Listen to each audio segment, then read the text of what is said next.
This is CGTN, China Global Television Network.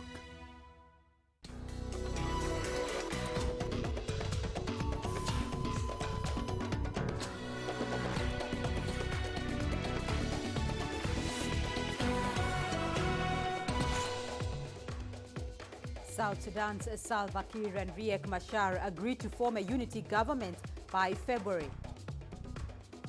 Turkish and Russian leaders to discuss Libya. And leaders gather in Geneva for the first ever meeting on refugees. This is CGTN. Welcome to Africa Live with me, Beatrice Marshall, in Nairobi. Also coming up on the program, blackouts hit Zambia and Zimbabwe as hydropower dams drain over drought. And host South Africa select 20 players for a specialized training ahead of the 2020 ICC Under-19 World Cup. We begin in South Sudan. The government says it has reached an agreement on the security sector reforms with the main opposition party. President Salva Kiir and opposition leader Riek Machar have spent the past several days trying to resolve issues and make headway in the formation of a unity government. CGTN's Patrick Oyet reports. South Sudan's government says meetings between President Salva Kiir and opposition leader Riek Machar will continue.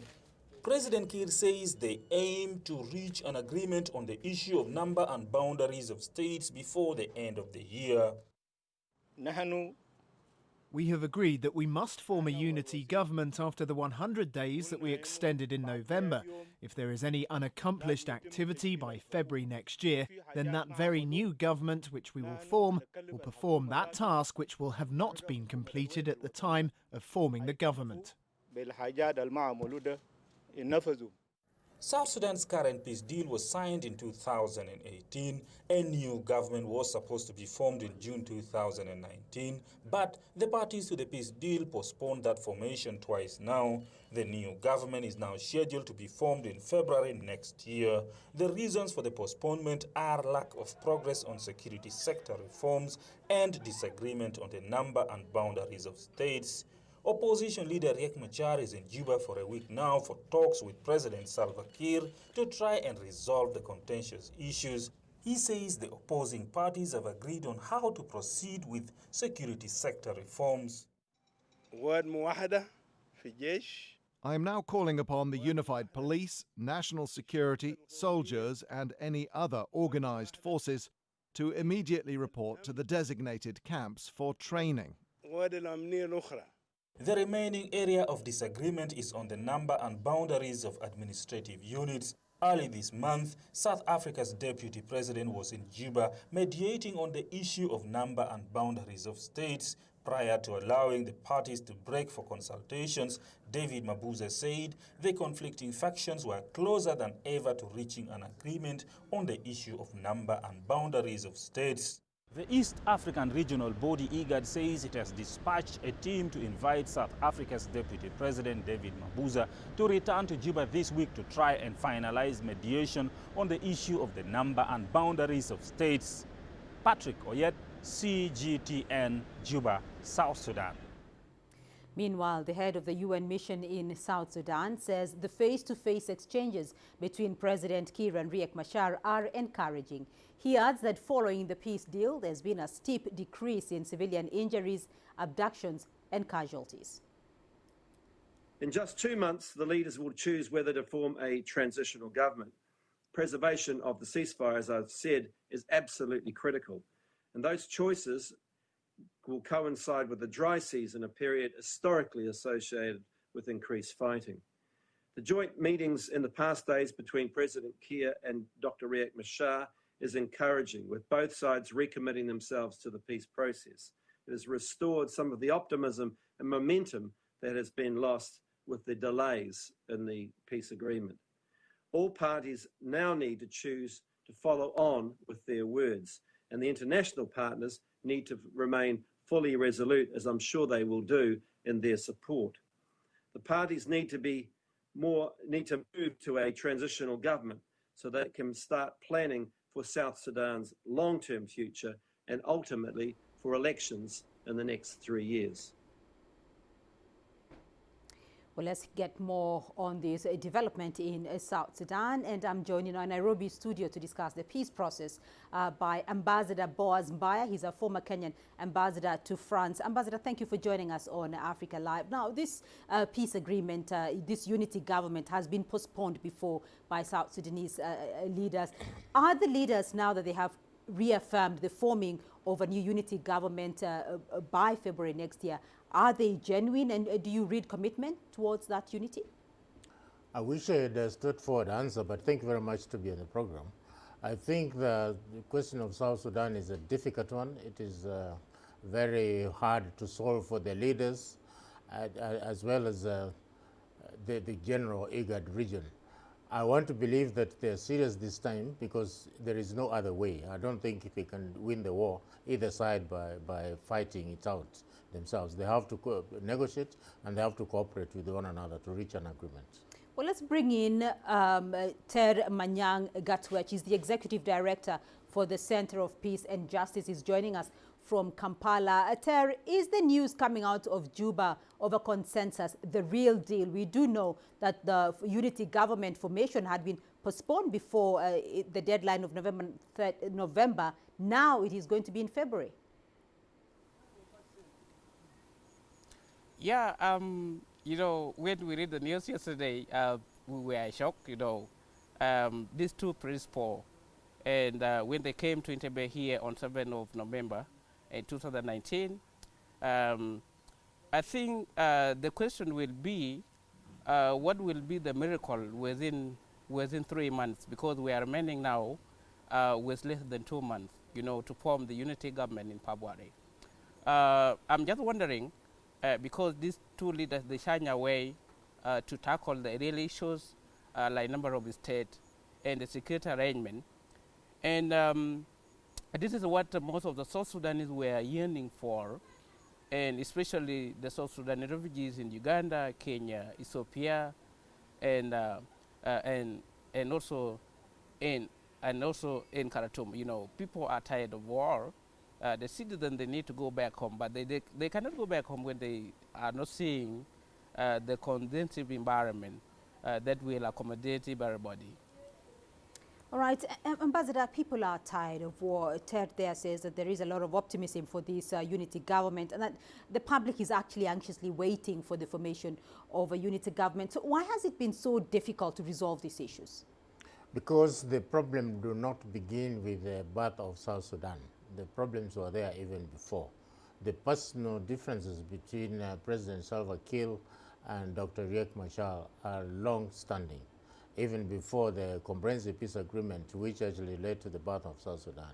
So until those are resolved, and I don't know how they're going to be resolved and by what means, it will be very difficult to have peace in South Sudan. And I hope that they have recognized the problem and they're dealing with the genesis of the problem itself rather than addressing the symptoms. Right. Ter, do we know, though, if this deal covers human rights abuses perpetrated since the conflict started? It has been over 5 years now, and there have been reports of human rights abuses. Does the deal cover this? And, you know, I don't think so, whether these two gentlemen, this deal has committed the issue of human rights in South Sudan. And, for example, we have some colleagues who are still in the prison, like Dr. Peter Biarajak. This guy was been in prison now for almost a year.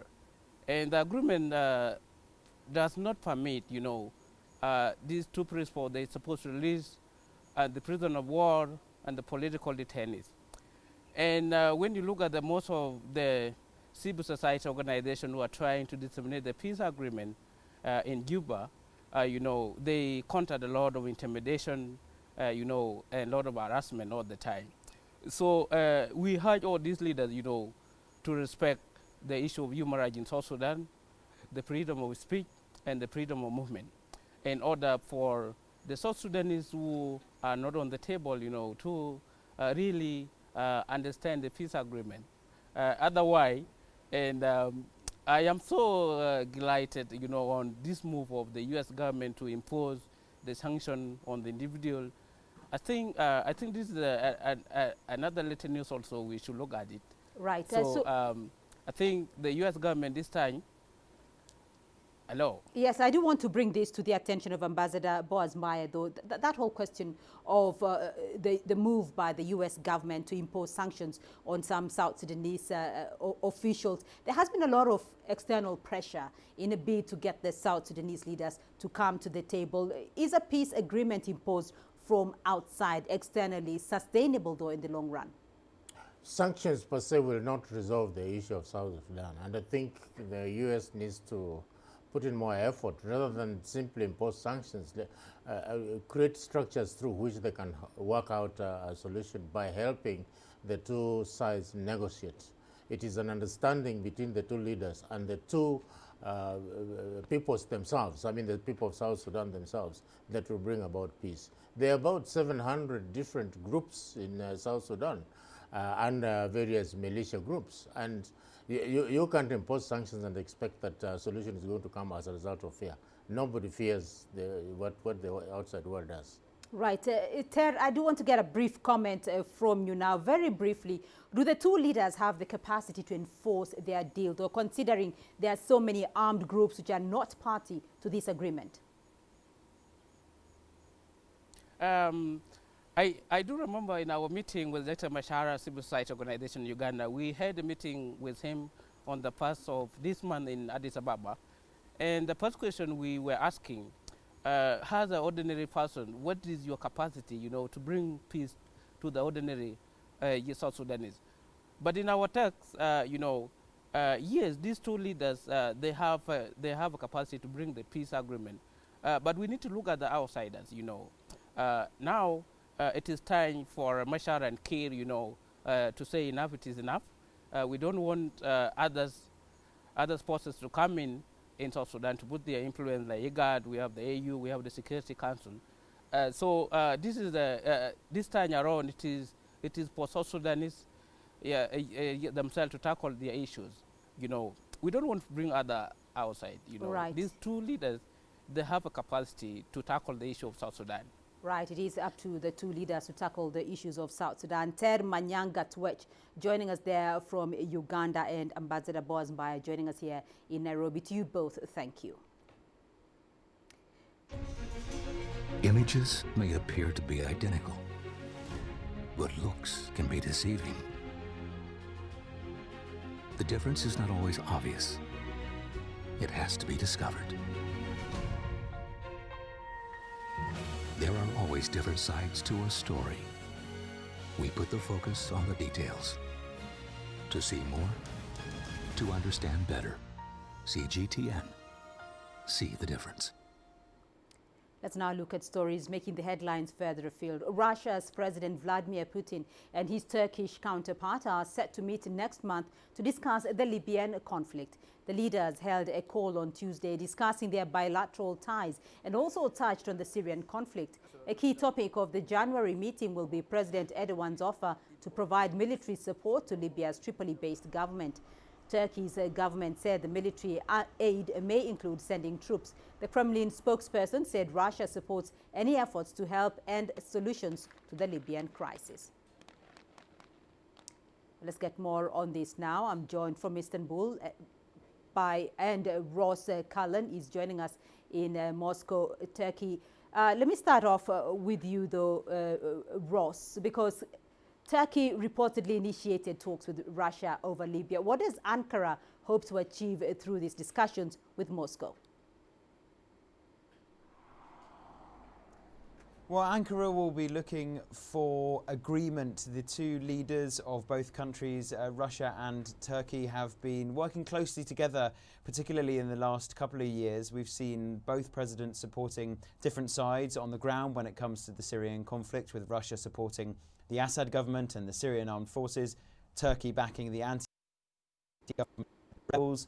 Both presidents have been able to overcome those differences, though. President Putin and President Erdogan, they've been working together when it comes to the Astana format, trilateral talks with their Iranian counterpart as well. They've been working together when it comes to the joint patrols they've been hosting in Syria as well, in the area in the northeast of the country where Turkey would like to resettle some Syrian refugees. And we've also seen Turkey buying the Russian-built S-400 missile defence system. So there's been a close relationship. Ankara will be hoping to find more common ground when it comes to the Libyan situation, which is possibly, though, an area where we could see a more fractured relationship start to begin. In 2014, 2015, we saw that more fractured side of the relations between Ankara and Moscow when Turkey shot down a Russian jet over what Turkey says was Turkish territory. Russia says that was Syrian territory. There is the potential now, with these differences over Libya, for Ankara and Moscow to be able to see more differences in the relationship. Right. Michelle, to you though in Istanbul, let me get your perspective on that situation and over those talks that Russia has initiated with Turkey over Libya. What does Ankara hope to achieve though over this? Well, as Ross was mentioning, of course, this is something that's very critical for Turkey to keep strong ties with Russia. It's just very critical in terms of economic ties, in terms of security ties. As Ross was already mentioning, I mean, this is already something that they've managed to already do inside Syria. Although they were supporting opposite sides inside the Syrian conflict, again, they face the same situation in Libya. But for Turkey, it's very critical to keep strong, balanced, cooperative ties with Russia.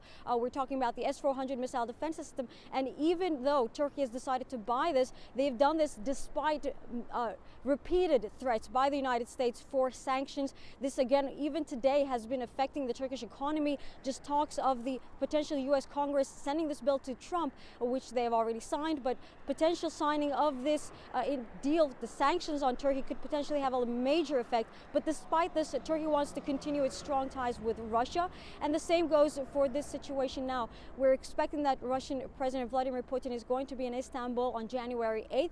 They've emphasized that they will be discussing the situation inside Libya. So what Turkey wants to achieve right now is to maintain an open dialogue, keep communication open with Russia to avoid any such a conflict happening right now, as they could potentially happen inside Libya. So they want to avoid this in any case. Even though they want to make some progress, it's more important to keep strong ties with Russia for Turkey. Right. So, Ross, is Libya likely to become the next arena for Russia and Turkey to clash after Syria, considering that Russia allegedly supports General Haftar and Turkey backs the Tripoli-based government? Well, in 2011, we saw staunch criticism from Vladimir Putin, the Russian president, against the 2011 NATO offensive inside Libya that led to the removal of and eventually, ultimately, the death of the Libyan leader Muammar Gaddafi. Now, what we've seen in recent years, though, is a more muscular approach from Russia when it comes to the region as a whole, particularly the Middle East and the Eastern Mediterranean. Now, with that more muscular approach diplomatically, we could possibly see a more muscular approach militarily, potentially supporting General Haftar and the forces, the LNA, Libyan National Army forces in the east of the country. President Putin has been keen to position himself as a power broker, if you like, in the region, the major power broker, able to speak to all sides, either through the UN and Russia's permanent seat on the Security Council, or more personal relationship like that we touched on earlier with President Erdogan of Turkey. He can speak to the Egyptian president, as he did here in Russia in October. He can speak to Iran and Israel. So he has positioned himself as that major power broker. And the opportunity now for Russia inside Libya is another chance to demonstrate what President Putin is keen to characterize as Russia's growing influence in the region. Right, Michelle, just to get a feel of what's going on the ground in Turkey itself, what is the public mood though in Turkey regarding the government's involvement in Libya?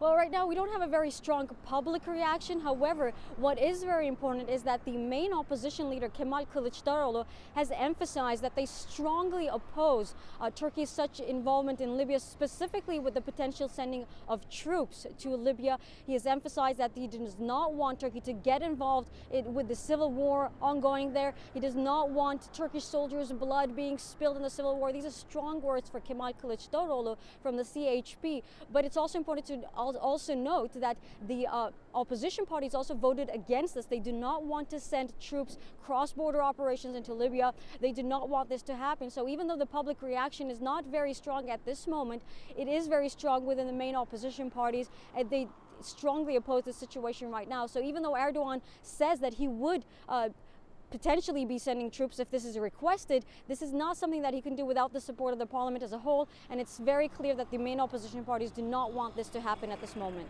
All right, and Michelle Badavid joining us there from Istanbul, and Ross Cullen joining us in Moscow. To you both, thank you. You're watching Africa Live. Still ahead on the program. Leaders gather in Geneva for the first ever meeting on refugees.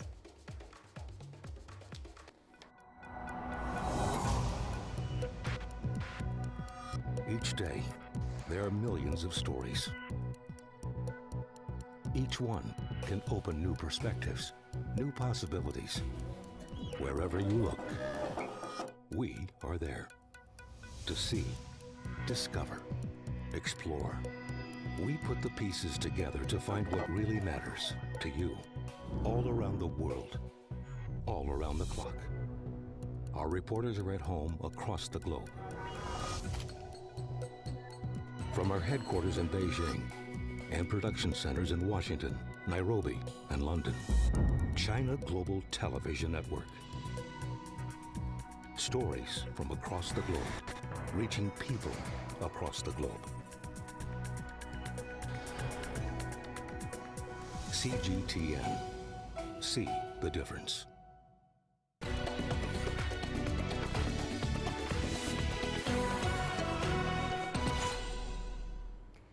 The first ever Global Refugee Forum has opened in Geneva, aiming to find solutions to the world's ongoing migration crisis. 4 years after more than 1 million refugees arrived in Europe, numbers are again increasing. CGTN's Nicole Johnston has more. Turkey's President Recep Tayyip Erdogan has spoken at the Global Refugee Forum, demanding that Europe do more to share the refugee burden. Turkey hosts almost 4 million Syrian refugees. This is a burden that we have been bearing for the last 9 years. We need to find a formula that allows the refugees to remain in their motherlands and the ones that have already gone to Turkey to be peacefully returned and resettled in their motherland. This year, President Erdogan threatened to open the gates to Europe and send even more Syrians across the Aegean Sea to Greece. Turkey has accused Europe of failing to keep up its end of the 2016 EU-Turkey refugee deal. Under it, Turkey agreed to stem the tide of refugees in return for almost $7 billion from the EU. Instead, the agreement created a bottleneck of more than 90,000 refugees stuck in Greece. But the 3-day Global Refugee Forum wants a new approach. We see refugees who have fled for their lives being demonized and turned into figures of fear. We see people making political capital by stoking public anxiety and directing it towards some of the world's most marginalized and vulnerable people. In camps across Europe, conditions are miserable. Hundreds of men are in northern Bosnia. They've been stuck for months since Croatia closed its border to them and started pushing refugees back. It's just as bad in Greece. More than 40,000 refugees are in 5 Greek island camps, designed to accommodate only 5,400 people. Now Greece has decided to close all its camps. It started transferring refugees to the mainland, where they'll be held in detention, unable to move freely. The UN says this week's summit is historic, and it could be, if all European Union countries can agree on how to deal with the crisis. But the one thing the last few years has shown, the issue of migration is rife with division. Nicole Johnston, CGTN, London. And let's get some more details on the migrant situation. I'm joined by Dunia Aslam Khan. She's the communications officer at the UNHCR in Uganda. Thank you for joining us on Africa Live. Now, Uganda and Ethiopia are host to a large number of refugees in the region. Now, as leaders meet in Geneva, what are the expectations for these countries? Thank you very much. as you have said in your introduction, Uganda is hosting Africa's biggest refugee population with 1.3 million refugees, and it's the third largest refugee population hosted by an African country, followed by Ethiopia, where we have more than 750,000 refugees. So Uganda and Ethiopia both have progressive refugee policies, and if I speak about Uganda because I'm based in Uganda, the refugee policy and open door policy is a very inclusive policy. It allows refugees not only to come and seek refuge in the country, it also allows refugees access to education, access to work, the right to mobility. Refugees are not confined to refugee settlements. So Uganda has everything which the world can learn from. Here, Uganda, because often as UNHCR, the UN Refugee Agency, we talk about giving refugees the opportunity to thrive, not only to survive. And it's Uganda that gives refugees this opportunity. But let's not forget that Uganda itself has domestic problems. Uganda's economy is not strong enough to provide for its own citizens. But despite all the domestic challenges, the weak economy, the developing economy, unemployment, Uganda is sharing global burden. So the world now needs to step up, and this Global Refugee Forum is a good opportunity because Uganda is joining 150 countries to find sustainable solutions to this migration and refugee situation. Right, and I do come back, Dunia, to that situation of the domestic challenges you've mentioned, because as you've talked about Uganda's economy not strong enough to provide all that is required. And Uganda itself has constantly raised concerns about funding shortfalls. In your view, if you can just mention a few, what do you think could be done to ensure that wealthier nations play their part in helping deal with the refugee situation? So Uganda is participating in the Global Refugee Forum with 6 pledges because the refugee response plan in Uganda is funded for this year, and we have almost finished the year. We only received 39% of the required $923 million. So you can imagine, like, we have to feed 1.3 million refugees. 60% of these refugees are children and women. These children need quality education, access to better healthcare facilities, which is only possible if we have enough funding to provide for the needs of so many people. And then Uganda is going to this forum and participating with 6 pledges. Uganda, despite all the challenges, will maintain its open door policy. B, Uganda has developed an education response plan.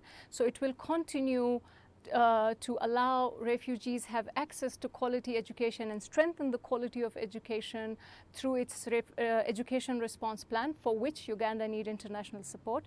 Uganda have a health response plan for refugees and hosting communities in the hosting districts, for which again Uganda is asking for pledges and supports from international community. Uganda is in the process of developing an environment and energy strategy, because let's not forget about the impact of so many people on the ecosystem, on the environment of the country. And Uganda is ensuring the world the integrity of this system. And Uganda is also committed to include refugees in its national system and national development plans. But you know, we understand that the global displacement levels are all-time high as we speak. 71 million people are displaced worldwide. That's why it's important that the pledges made by developing countries, corporate sectors, could be anything, because no action is small. We need a whole of society approach. That's why this conference is bringing together corporate sectors, states, to contribute in-kind financial, technical assistance, more job quotas for refugees, education quotas, resettlement quotas, because yes, Uganda might be an East African country hosting refugees mainly from East Africa, but the displacement problem is global and it needs global solutions. All right, Dunia Aslam Khan, Communications Officer, UNHCR, joining us there from Kampala. Thank you. You're watching Africa Live. Still ahead on the program. Blackouts hit Zambia and Zimbabwe as hydropower dams drain over drought. And giant solar park in the desert jumpstarts Egypt's renewables push. Africa is the nexus of enterprise, and global business will tell you why it matters. From the mega investment projects to multi-billion-dollar mergers and acquisitions. Africa today collects, just in terms of revenues from taxes alone, $545 billion a year. If you take 10% of that and you devote it to the energy sector, problem solved. All this on Global Business, weekdays at this time on CGTN.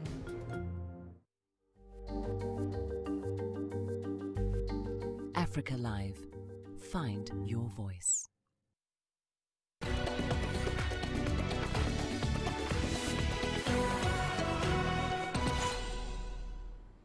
Drought is plunging millions in Zambia and Zimbabwe into darkness as hydropower dams continue to drain. The rolling blackouts come amid ballooning debt that has left the two southern African economies unable to import enough power. Even if they could, the region's biggest supplier, Eskom, does not have enough capacity to keep the lights on in its home market, South Africa.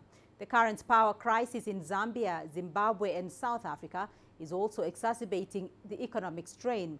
Zimbabwe's GDP is expected to shrink this year.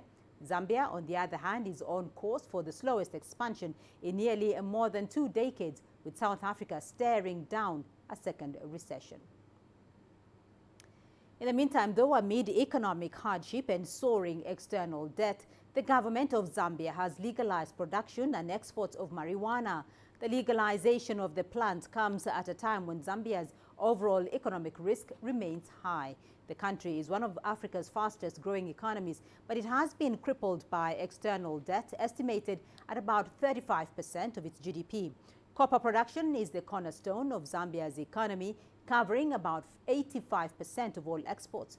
If properly executed, authorities expect the outcome of cannabis exportation to rake in roughly $36 billion annually, as well as refurbish the country's key economic areas. Nigeria's inflation accelerated to 11.9% in November as food prices in the country continue to climb following a decision by the government to close its borders to the movement of goods. The move was aimed at curbing smuggling, but critics say it now threatens free trade across the region. Nigeria's central bank held its benchmark rate at 13.5% for a fourth straight meeting in November, saying the impact of border closures on prices will be reactionary and temporary. But the IMF is also warning that Nigeria will experience further inflationary pressures due to excess liquidity in its banking system. Now let's shift to matters aviation. The American plane maker Boeing's plans to temporarily suspend production of its 737 MAX is set to hit airlines across Africa. One particular carrier that's expected to take the majority of that hit is Kenya Airways. Like many African airlines, the state flag carrier was betting on the grounded jetliner to replace its retiring fleet. This is mainly because the planes are not too small or too big, in addition to being fuel efficient. According to the Kenya Airways chairman, the decision to hold the 737 MAX planes at the moment would not have an immediate effect. But Michael Joseph argues that the move could likely affect the carrier in the near future. And still on the situation with Boeing, economists expect more than 600 smaller companies in the supply chain to lay off staff or cut their hours, so that would impact on U.S. employment data. Specifically, Boeing says it will halt production at its plant with 12,000 employees in Renton, Washington. Those employees may be assigned to different Boeing facilities in the Seattle area. And the closing of the Renton assembly line may also hurt local business. Let's take a listen. No, I just hope it's short, and I hope that we get the planes flying again. So Boeing needs to work on its quality, and I think that's become very apparent. And so I look forward to that. It's like 80% support by Boeing. Yeah, mostly the order like whole group, people vaccine a big order, then they send somebody to pick up the order. So mostly, the whole area is kind of more or less supported by Boeing, Now, the same week, it announced production suspension of its 737 MAX. Boeing is set to make a maiden voyage into space, that is via the CST-100 Starliner spacecraft. The unscrewed Starliner is scheduled to launch on Friday from Cape Canaveral Air Force Station in Florida. It will be aided by a United Launch Alliance Atlas V rocket. The Starliner will arrive at the International Space Station on Saturday, stay there for a week and return to Earth with a soft landing in New Mexico. Friday's debut is a major milestone for NASA's push to resume a crewed flight by 2020 from American soil. Egypt is capitalizing on its ample sunlight to turn the desert into green farms for clean energy. In the desert near South Egypt's Aswan, a swathe of photovoltaic solar panels is spread over an area so large it is clearly visible from space. They are part of the $2.1 billion solar energy project with one of the world's largest solar parks. The government has attracted foreign and domestic private sector developers and financial backers for the project that provides nearly 1.5 gigawatts of electricity to Egypt's national grid. The project has brought down the price of solar energy at a time when the government is phasing out electricity subsidies. Shifting to North Africa now, where Tunisia's citrus production is expected to go down by as much as 35%. That's according to the country's Regional Union of Agriculture and Fisheries. Authorities say the decline is due to high temperatures as well as diseases such as the citrus black spot. CGTN's Adnan Chauchi explains further. Citrus forests enable extend over 20,000 hectares, mainly in the regions of Menzel Bouzelfa, Beni Khaled, Bouargoub and Slimane.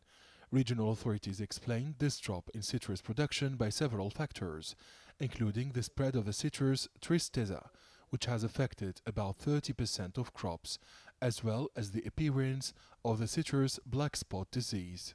There's a lack of agricultural supervision and early diagnosis of diseases in the main production regions. The farmers need more assistance to face the spread of diseases. Also asserts that the decline in production is due to the effects of climate change. This season is characterized by rising temperatures and the appearance of sirocco at the end of May 2019, at the time of flowering and bud development, which subsequently caused significant quantities of fruit to fall.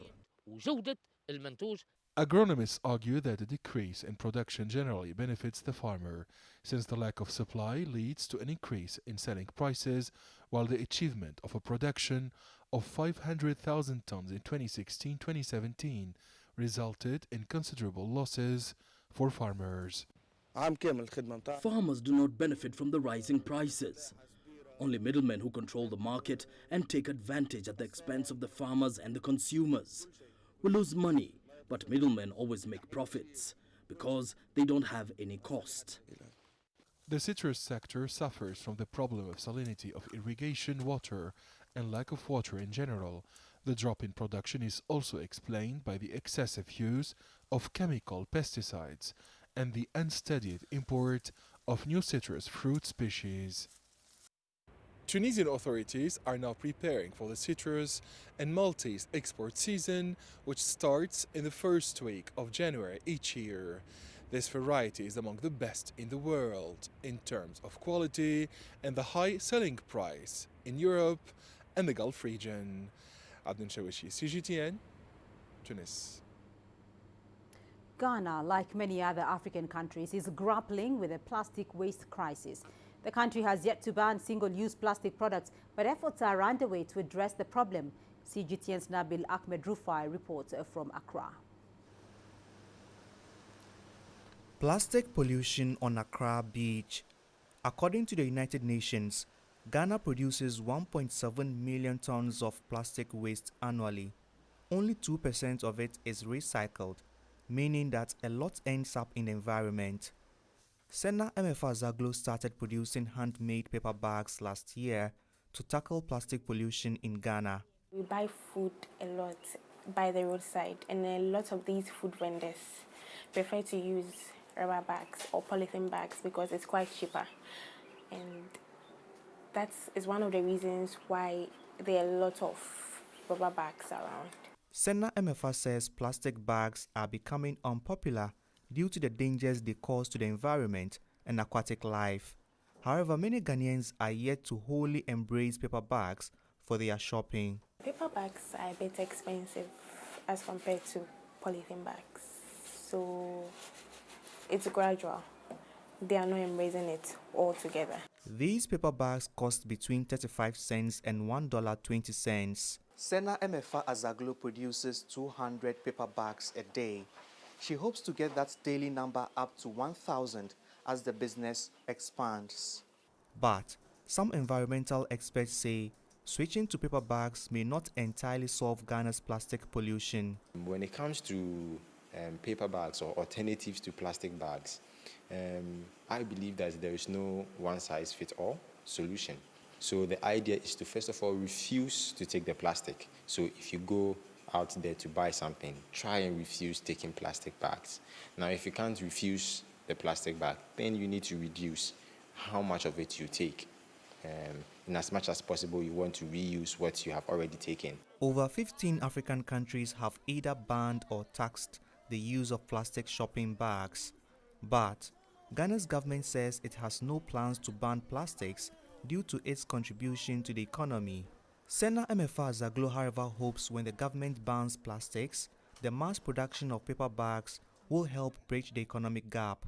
Nabil Ahmed Rufai, CGTN, Accra, Ghana. And we still have more news for you here on the program. Here's what's ahead. Egypt's Antiquities Ministry seeks ways to diversify income for current and future use. Join us in Global Business and see Africa through our eyes. The greatest journeys, the greatest sights, the greatest adventures. Here in Qanater, this weir allows the locals to walk on water. We're far more than just TV news. We're your passport to the wonders of Africa. To bring you stories of struggle, survival and hope.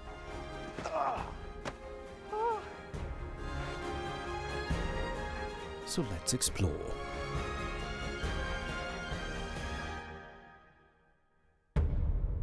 CGTN. See the difference.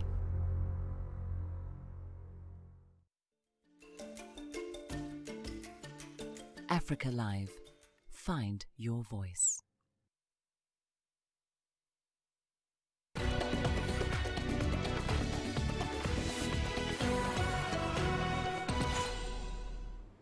Egypt's Ministry of Antiquities is looking to diversify its sources of revenue.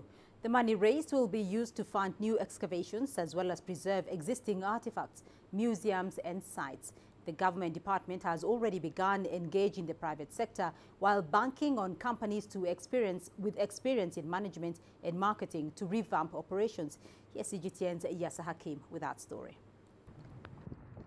The Great Pyramids of Giza, the Karnak Temple, and Tutankhamun's treasures. These are just a few of Egypt's monuments that have wooed the world. The Ministry of Antiquities is in charge of Egypt's ancient artifacts. Its income is based on revenue from sites' ticket sales as well as government funding. However, this hasn't been enough. We've suffered a lot after 2011. The Antiquities Authority depends mainly on the tickets to visitors of the sites and museums and on sending artifacts on tours abroad. This dropped drastically after 2011 because of political instability. We couldn't pay salaries of our 35,000 employees. Now, the situation has improved because of the financial backing we received from the government. The ministry needs money to fund its new excavation projects, as well as to preserve the artifacts, museums and sites. In an unprecedented move, the Minister of Antiquities is indulging the private sector in this process. لأول مرة في تاريخ الآثار المصرية For the first time in our history, we took 3 important steps. Firstly, we gave the operations and management of the Grand Egyptian Museum to the private sector. Secondly, we signed a contract with a private company to upgrade and control the management services of the Pyramid Plateau. It has never happened before. Also, all events organized by the Ministry of Antiquities are sponsored by private companies. The ministry is not paying even £1 for any event. The private sector will not only be a sponsor or service provider, but a partner as well. For the first time, there will be a partnership with the private sector in a museum. Before, we used to build a museum and spend on everything. Now a businessman has built a museum in Hurghada on the Red Sea based on our specifications. We will place the artifacts inside and become partners with him in this museum. Officials are also adopting new sources of revenue, not just ticket sales. In Egypt, we always depended on ticket sales only. If you look at Disneyland, only 1/3 of its income is from ticket sales. 2/3 are from events, parties, concerts, selling souvenirs, gifts, and more. We can benefit from the private sector's experience in management and marketing to create more revenue for us. This revenue will help us fund new excavations and unearth more Egyptian treasures. And the aim is to be self-sustainable and to grow from within. This is a new vision applied by the Ministry of Antiquities. Gone are the days of depending on the government assistance to survive. Egypt's antiquities can now become a money-making vehicle rather than a burden on the state. Yes, Hakim for CGTN, Cairo. And staying in Egypt, the Confucius Institute of the Suez Canal University in Egypt has held the first contest of dubbing films in the Chinese language. The competition attracted 14 Egyptian students from universities across the country. They dubbed video clips selected from Chinese feature and animation films in live performances. The competitors earned points according to their accuracy in pronunciation and fluency in the language. In the end, Li Qianfan unanimously won over the audience and the judges. Chinese teaching has been developing in Egypt in recent years. In November, the British University of Egypt opened a Chinese department. This made it the first foreign private university to accommodate a Chinese program in the country.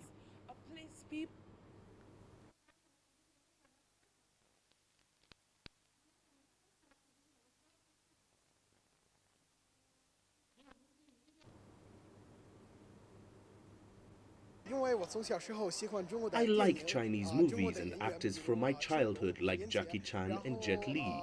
And when I grew up, I found out that my father worked in China. He is an engineering manager in Zhejiang province of China. Then I went to a very good university after the college entrance examination, the Chinese department of Ain Shams.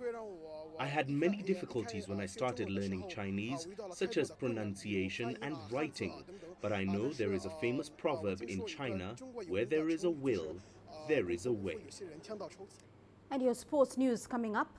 Here's what's ahead. Hosts South Africa selected 20 players for specialized training ahead of the 2020 ICC Under-19 World Cup.